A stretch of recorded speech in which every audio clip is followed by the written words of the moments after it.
네, 안녕하세요. 세네탈출입니다.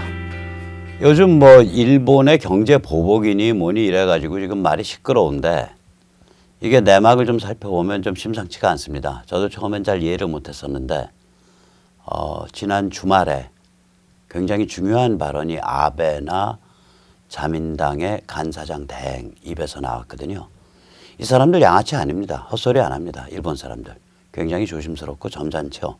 단지 그 관점이 애국주의 혹은 부국강병 이 차원에서 머물러서 이제 개인이라든지 개인 실존, 개인 존엄성, 현대 문명 뭐 이런 그 좀 뭐라 그럴까 좀 큰 관점으로 잘 못 나가는 성격이 있어요. 일본 사람들이. 그런 그 단점 아닌 단점이 있을 뿐이지 국민성으로 보면 굉장히 순수하고 그리고 점잖은 편인 그런 사람들입니다. 자, 그런데 그러니까 이게 없는 소리 막 지어내고 이러지 않거든요. 한번 보시죠. 지금 아베가 지난 7일 날 그러니까 이제 그 주말에 아주 폭탄 발언을 했어요. 쉽게 말하면 이런 소리입니다. 한국에서 부적절한 일이라고 하는데 이제 일본 사람들 표현으로 검토해 보겠습니다. 그러면은 이제 안 하겠습니다라는 뜻 아니에요. 일본 사람들 표현으로 부적절한 일이 벌어져서 그러면 뜻이 뭐냐? 개황당한 일이 벌어져서 그겁니다. 우리말로 하면. 한자가 같다 그래서 검토라는 한자가 일본말 검토 한자와 우리말 검토 한자가 같다 그래서 같은 뜻이 아닌 것처럼 일본어로 부적절한 일 그러면 우리말로 하면은 개황당한 일 그 정도 됩니다. 그래서 수출을 규제합니다. 이렇게 말을 했어요. 한국은 강제징용자 케이스에서 보이듯 국제적 약속을 지키지 않는 나라입니다. 화학물질을 관리해서 북한으로 넘어가지 않겠다고 여러 번 말해왔지만 그 말을 믿을 수가 없습니다. 확실하게 화학물질을 관리한다는 것을 증명하지 않으면 수출이 어렵겠습니다. 이렇게 말을 했어요. 그리고 이제 개별적인 것에 대해서는 얘기하지 않겠다. 그러니까 구체적으로 어떤 개황당한 일이 벌어졌는지는 얘기하지 않겠다. 그건 이제 자기 입으로 얘기 안 하겠다 이거예요. 그 이제 차차 얘기를 꺼내겠다. 이게 무서운 얘기입니다. 일본은 한 번에 다 트질 않아요. 성질이 급하질 않아서. 하나씩 카드를 꺼냅니다. 하기우다 고이치 자민당 간사장 대행이 4일 날 그러니까 지난 주말에 뭐라고 말을 했냐. WMD에 전용될 수 있는 에칭가스 등이 북한으로 갈 우려 때문에 이번에 수출 규제를 하게 됐다. 수출된 물질의 행선지가 실종된 케이스가 발생했다. 이날 이 자리에서 또 다른 자민당 간부는 뭐라 그랬냐. 말하자면 떴다방이야. 우리말로 하면 떴다방 수입업체가 특정 시기에 대량으로 물량을 땡긴 다음에 물건의 행선지는 안 밝혀졌고 업체는 사라져버렸다. 북한으로 간 듯하다. 이런 말을요. 이게 지금 국내 언론이나 평론가들은 일본이 말도 안 되는 소리를 자아내서 한다. 아니 세상에 무슨 에칭가스니 반도체 소재가 어떻게 화학물질이고 그게 그 군사 WMD 제조에 사용되냐 뭐 엉뚱한 소리들 하고 있다 뭐 이런 풍조로 몰아가요 지금. 그렇지 않습니다. 분명히 이번에 수출 규제된 물건들 원자폭탄 제조에도 사용되는 물질입니다. 그건 맞아요. 그러니까 논점은 뭐냐면 우리가 그 물질들을 그게 무슨 예를 들어서 뭐 을지로, 청계천, 영등포, 뭐 시흥, 안산 이런 무슨 공구상가, 자재상가에서 세금 계산서도 없이 아무나 가서 마구 들고 사는 물질들이 아니잖아요. 그러니까 우리가 그 물질을 예를 들어서 5톤을 수입을 해서 5톤을 뭐 삼성전자 본사에 뭐 기흥 공장에 몇 톤 들어가고 어디 몇 톤 들어가고 어디 이렇게 해서 몇백 그램 들어가고 그렇게 해서 이렇게 됐다. 그거 증명해주면 끝나는 얘기예요. 만약에 지금 일본 스토리면. 그거 증명해라 이거요. 그거 증명 안 하면 일본 측 스토리를 믿을 수밖에 없어요. 이 일본 측 스토리 굉장히 치명적인 스토리입니다. 문재인 정부 그리고 반일파리를 일삼아온 조중동 이 악질들에게 무지하게 치명적인 얘기입니다. 자, 오늘 그 사정을 까보겠습니다.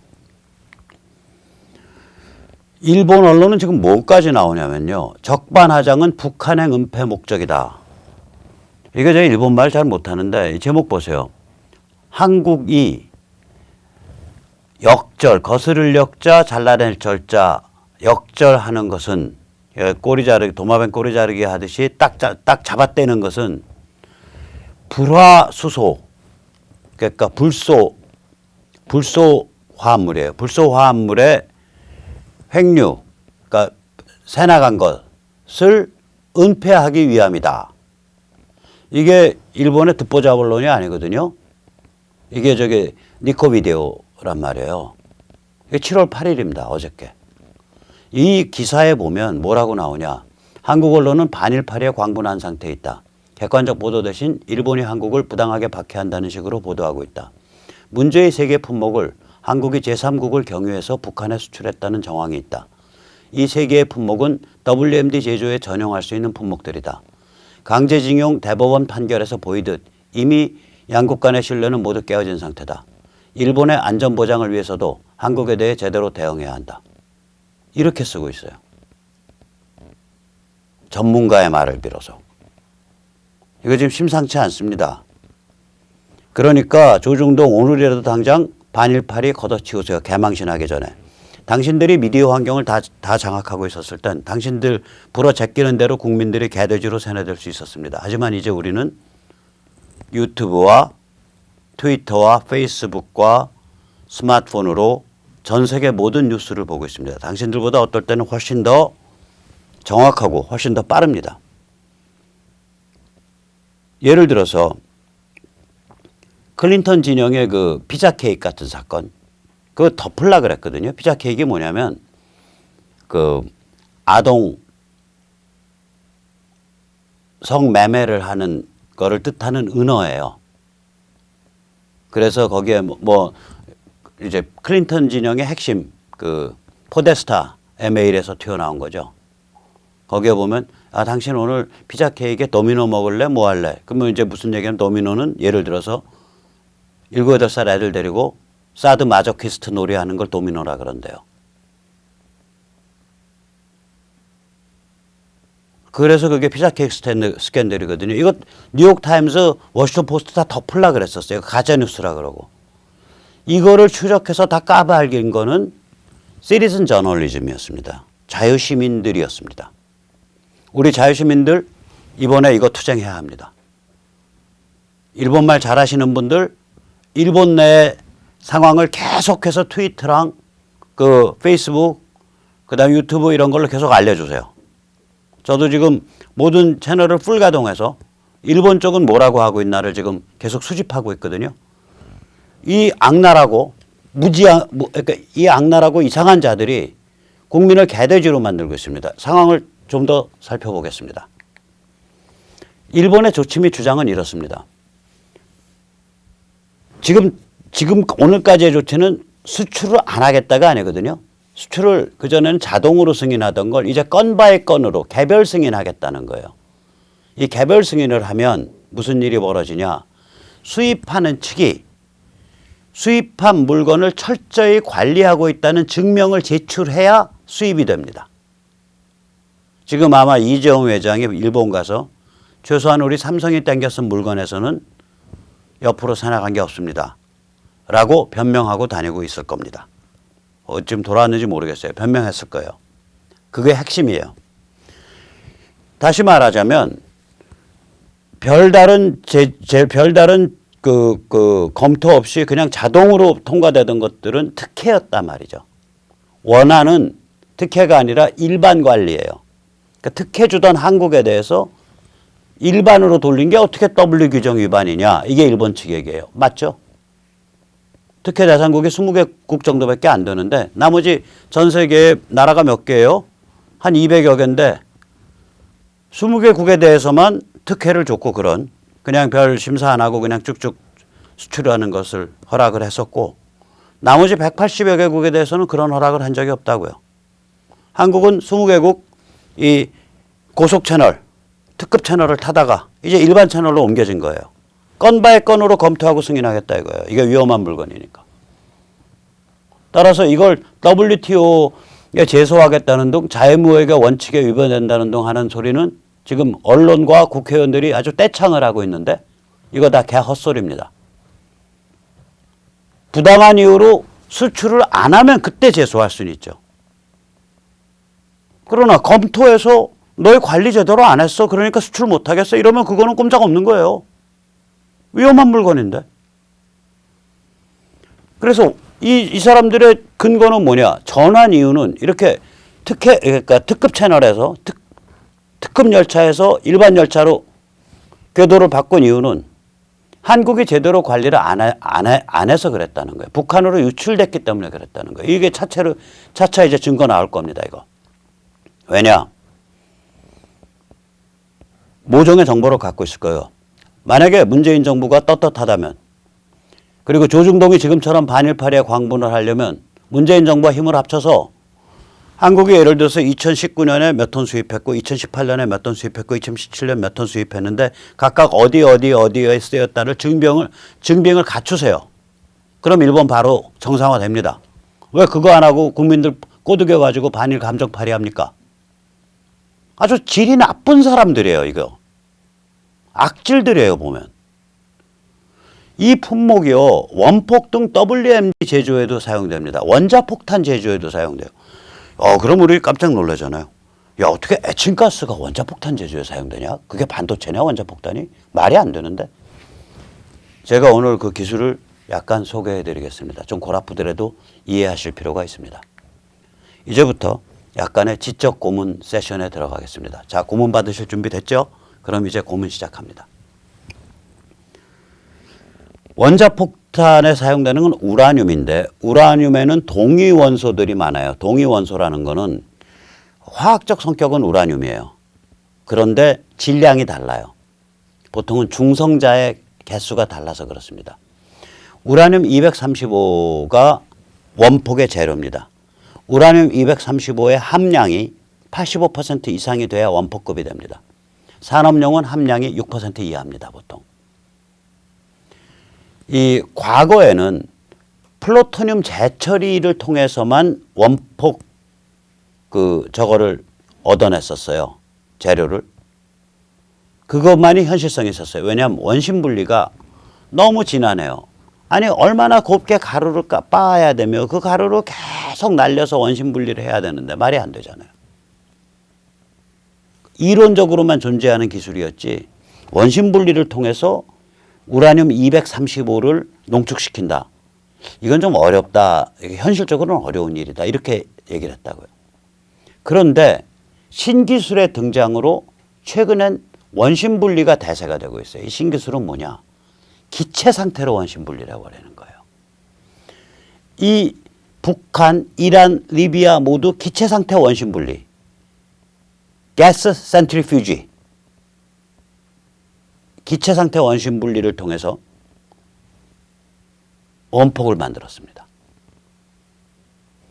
우라늄을 기체 상태로 못 만들죠, 직접. 그러나 우라늄 화합물은 기체 상태로 만들 수 있습니다. 우라늄 화합물을 기체 상태로 만든 다음에 거기서 그 중에서 235 화합물을 원심 분리로 따로 뽑아내고 그 뽑아낸 걸 가지고 그걸 다시 고체화시키면서 우라늄만 남게 만들면 그게 바로 원폭입니다. 그러면 우라늄 화합물 중에 기체 상태로 만들면서 이거 하기가 제일 좋은 작업이 어디냐? UF6입니다. 보통 헥스라고 부릅니다. 헥스, H. 왜 그러면 헥사 플로라이드 우라늄이거든요. 헥사가 6이란 뜻이거든요. F가 저게 불소입니다. 불소 6개가 달라붙은 우라늄이란 얘기입니다. 저 그림입니다. 가운데 우라늄 하나의 원자에 불소 원자 6개가 달라붙어 있습니다. 저게 UF6입니다. 이 UF6 우라늄은요, 56.5도씨에서 기화됩니다. 즉, 사막 온도, 사막 한낮 온도에서 기화된다는 얘기예요. 땡볕에서. 그래서 기체를 가지고 원심 분리를 해요. 이거를 잘 말씀드릴게요. 그런데 우라늄을 UF6로 만드는 거, 헥스로 만드는 그 과정에 사용되는 물질이 뭐냐? 고순도 불화수소입니다. 하이드로플로라이드. 이게 에칭가스입니다. 다른 말로 표현하면. 하이드로 플로라이드를 물에 녹이면 불산이 됩니다. 이 불화수소 폭발 사고 있었죠, 우리. 구미에서. 2012년에. 그래서 이 좌파 성향의 환경단체 다 나서가지고 대한민국은 불화수소를 생산 안 합니다. 돌이켜보면 이 좌파 성향 환경단체야말로 북한의 최대 적이었는지도 모릅니다. 그때 만약에 이 깡통 좌파 성향 환경단체들이 안 나섰으면은 거기서 엄청나게 고순도의 불화수소가 나오고 그게 마구 실려서 북한에 갔을 가능성이 있습니다. 간첩들의 손에 의해서. 이 고순도 불화수소가 바로 에칭가스입니다. 자, 그 내막을 한번 살펴보죠. 원심 분리의 원리는 우리가 강물이나 시냇물이 흐르면서 퇴적을 시키는 거랑 똑같습니다. 퇴적 원리입니다. 세디멘테이션 원리입니다. 이게 뭐냐? 량인데 질량이라 그랬네요. 질량이 무거울수록 유체 흐름의 바깥쪽으로 쏠리는 현상이 있습니다.